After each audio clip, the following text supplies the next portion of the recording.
Odd NBA rules you didn't know existed. Most people who follow the NBA probably feel like they know all the rules of the league. A lot of people who follow the association have dribbled a basketball a few times themselves. When any kid starts to learn to play or watch basketball, the rules of the game are the first step in understanding the game. For any basketball fan, learning the rules of the game may actually be the most interesting part. All of a sudden, you're watching a game on TV at a young age and have no idea what is going on until you understand the rules and procedures. The game is very fast moving, and if you don't know what's going on, you can become lost extremely quickly. That's when young kids can first start appreciating the game we now know and love. Not all rules are perfect or called correctly at times, but everyone has a basic understanding of what you can and cannot do on the court. Every sport has some unknown rules, actual written rules that not many fans or players may know about. These are the type of things that some crazy NBA fans may know, but many people are left in the dark about some of the crazy rules and regulations the NBA has not only on the game itself, but players, coaches, and even fans. Shattering the backboard. Although it's much harder to do this nowadays, the NBA does have a rule in place if a player was to break the backboard after a dunk. Long gone are the days of Darryl Dawkins destroying innocent rims, though it could still happen in today's NBA. If this were to happen, the basket would not count and the player would be charged with an unsportsmanlike technical foul. The player may also be fined for the play, which would be determined on a case-by-case basis if it were to happen. The last time this was a problem was in 1993 on two separate occasions. The first being Shaquille O'Neal damaging the entire hoop after a slam, as well as Chris Morris cracking the backboard during the same year against the Chicago Bulls. The amount of times this rule has been enforced has gone down drastically with the invention of breakaway rims. It has not been an issue in quite some time. No logos except for shoes. The NBA changed their stance on logos a couple of years ago, allowing advertisers to have logos on the jerseys of players. Players, on the other hand, cannot endorse a brand or logo on any part of their clothing, or, in Iman Shumpert's case, his hair. In 2013, Shumpert was attempting to sport the Adidas logo shaved into his head,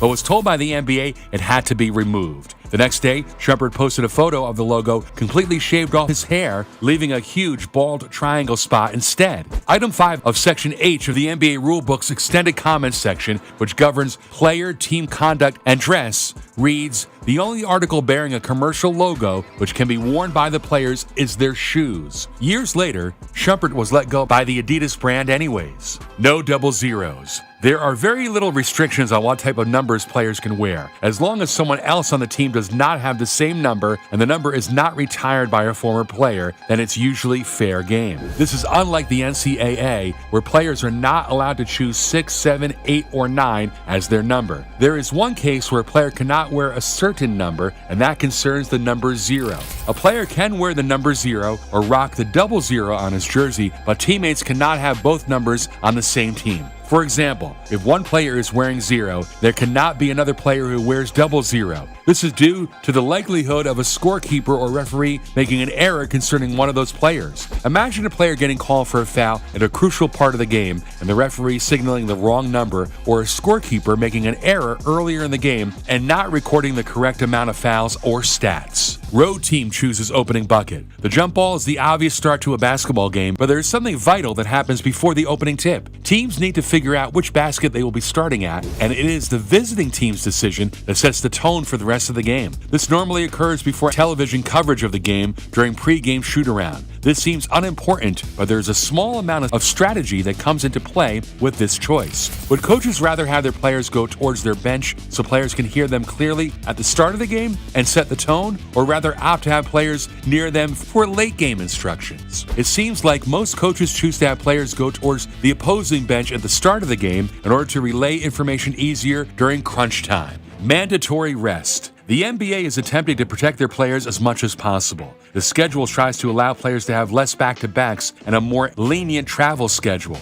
Another thing the NBA has put into place is that NBA players must have 18 days of mandatory rest. This is basically a limit on the amount of practices NBA teams can have over the course of the season. Teams are not allowed to overwork their players to an extent, and this rule is in place to make sure. The NBA's recent actions have gone against their beliefs on protecting players' health, though, as Adam Silver is attempting to crack down on teams resting star players during national televised games. Doc Rivers and the Los Angeles Clippers recently got fined for resting Kawhi Leonard without having an injury. Players coming back from injuries such as Kristaps Porzingis, Paul George, and Victor Oladipo will have plenty of time to rest, rehab, and get back to the top of their games. Link to the floor, pass Siakam. They're calling a foul on Victor.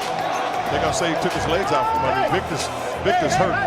Boy, I'm going to look at his kneecap. No Timberlands. David Stern's 2005 dress code reform, as a direct result of the malice in the palace, was outrageously strict on what players could wear in a business environment. One of the most confusing bans from the commissioner was the rule that players could not wear Timberland-style boots while in the eyes of NBA fans. There are different uniforms for different occasions. There's the uniform you wear on the court, there's the uniform you wear when you're on business, there's the uniform you might wear on your casual downtime with your friends, and there's the uniform you might wear when you go back home. We're just changing the definition of the uniform that you wear when you're on NBA business, Stern said during a press conference regarding the new policies. Although players still do have a unique style, it is thought that they look much more professional than 15 to 20 years ago. Off the bounce shot. There is no known instance of this happening in NBA history, but it is possible according to the rulebooks. If a player throws up a prayer from half court with time winding down and the ball happens to bounce off the ground into the basket, should it count? If the buzzer goes off before the ball hits the ground, that is considered a dead ball and the shot attempted ended the moment the ball touched the floor. If the ball bounces on the ground before the buzzer, however, the player who attempted the shot should be considered the greatest horse player of all time for the insane legal shot. Again, there's no known play in which this has happened, as the time usually expires while a full court shot is airborne. It would be a shame for a fan base to go crazy after they think their favorite team made a game-winning shot only to have it waved off by the referees.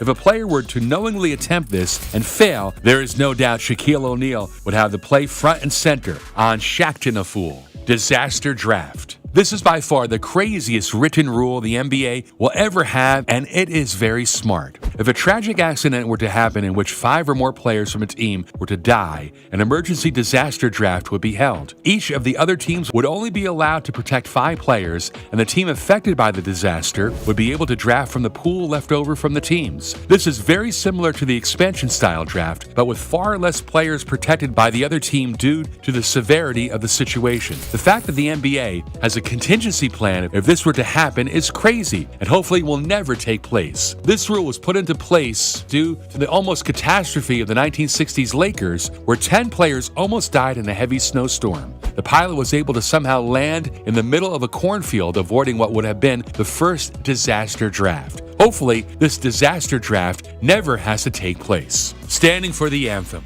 This was not an issue until recent years when players for the National Football League started kneeling during the national anthem. In order to avoid controversy and problems like the NFL about a trivial part of a sporting event, Adam Silver reminded players they must stand during the national anthem. Some players may want to make changes in their respective communities, but the NBA feels it is important for them to do that on their own time, not attempt to prove a point during a time when they should be respecting the United States of America. It's been a rule as long as I've been involved with the league, and my expectations is that our players will continue to stand for the anthem, he said. No one knows what will happen if a player does choose to break this rule, and Adam Silver has come out and said it would be handled on a case-by-case basis if it were to happen. 10-second violation. This rule is not the amount of time players have to get across half court, which was changed to 8, but rather the amount of time a player can take to do their free throw routine and shoot. Maybe one of the most known rules on this list, but it is violated sparingly. Karl Malone became famous for taking forever to put up his shot from the charity stripe, so much so that opposing crowds would assist the referee and count to 10 during the attempt. The most notable player in this day and age to struggle with this is Dwight Howard, who routinely had close calls getting up his shot within 10 seconds. It doesn't look like the extra time helped his free throw shot at all, and he has struggled throughout his career. Last year, MVP Giannis Antetokounmpo was the last player to be called for this violation in 2016 and has since shortened his routine after a phone call from the NBA. Final thoughts. Every sport has rules that most fans would not believe existed. Most of the rules do not come into play much, so there is no reason a regular fan would be familiar with them. The NBA is no different, and some of the rules they have instilled over the years make you scratch your head. Next time one of these rules comes into fruition, you will be able to explain the background and reasoning behind the rule.